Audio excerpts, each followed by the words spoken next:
श्री स्वामी समर्थ.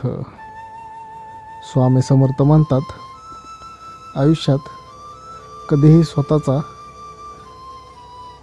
अभिमान कधीही कमी होऊ देऊ नकात.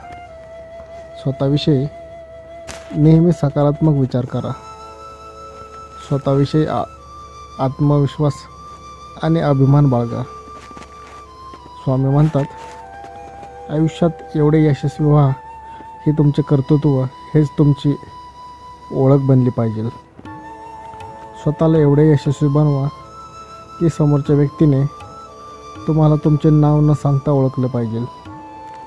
स्वतःच्या कर्तृत्वावर विश्वास ठेवा. कर्तृत्वावर विश्वास ठेवून मेहनत करत राहा आणि स्वतःची एक वेगळी अशी ओळख निर्माण करा.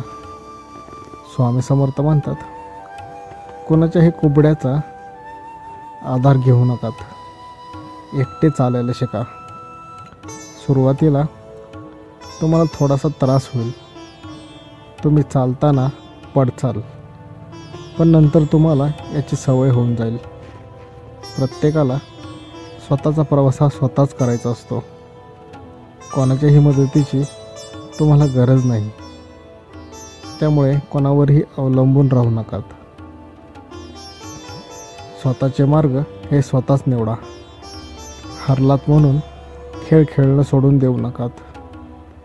पडलात म्हणून चालणे सोडू नकात. आपले प्रयत्न हे सातत्याने चालूच ठेवा. आपल्या प्रयत्नांना एक ना एक दिवस यश हे मिळतेच.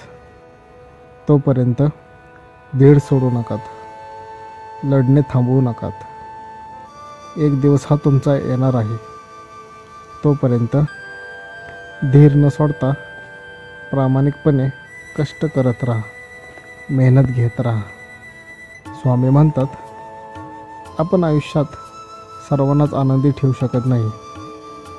त्यामुळे सर्वात महत्त्वाचे आहे ते म्हणजे नाही म्हणायला शिका. याच्याने समोरचा थोडा वेळ तुमच्यावर रागावेल, पण नंतर तो तुम्हाला समजून घेईल.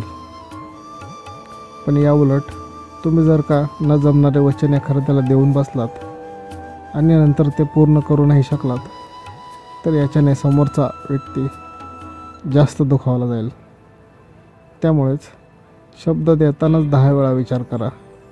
आणि जर का जमणार नसेल तर स्पष्टपणे नाही म्हणायला शिका.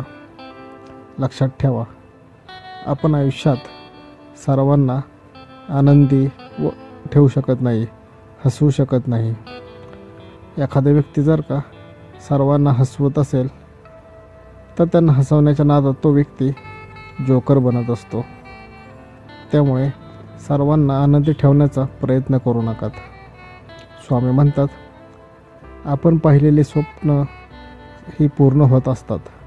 तुम्ही फक्त हार मानू नकात. प्रामाणिकपणे कष्ट करत राहा. यश हे तुम्हाला मिळणारच. तुम्ही तुमचा आत्मविश्वास सोडू नकात. स्वामी म्हणतात, कोणी तुमचा द्वेष करत असेल, तुम्हाला विरोध करत असेल, तरी त्याच्याकडे लक्ष देऊ नकात.